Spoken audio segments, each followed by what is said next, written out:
Welcome to our devotion on this Wednesday. I've got the day right again this week. Fantastic. Got a beautiful little passage out of Luke chapter 14, which tells of Jesus going to eat at the house of a Pharisee. And it's the Sabbath again. Sometimes I wonder, how come it's always on the Sabbath? And why it wouldn't be any other time of the week.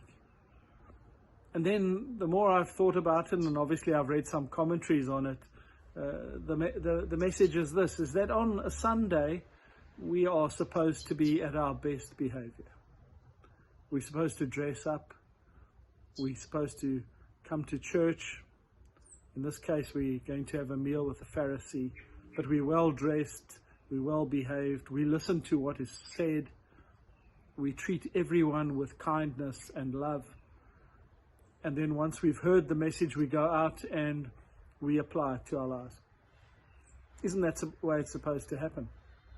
But it doesn't, does it? Because we've got these challenges in our lives which we can't seem to shake. So often we're sitting there while the minister's speaking and we don't actually always hear the message. But of course, in this passage, the first line tells us Jesus gets invited and people are watching him. And what are they watching him for? They're watching to see if he makes a mistake. They're not watching him to say, oh, Jesus, let's have another miracle. Let's have another healing because it's the Sabbath. Tell me something that your father said to you last night. No, they're watching to see what mistakes he makes. And he tells them the story about how people arrive at a meal and then want to get to the places of importance, to the left and the right of the host. And how if you were to happen to inadvertently lift your standards higher than they should have been, you could be embarrassed, and embarrassed publicly, because there would have been a lot of people and important people there. And then next time they say, oh, there's old Dave, he should have known his place.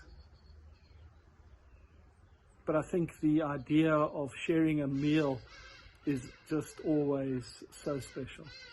Doesn't matter what food is being shared or how it's being presented.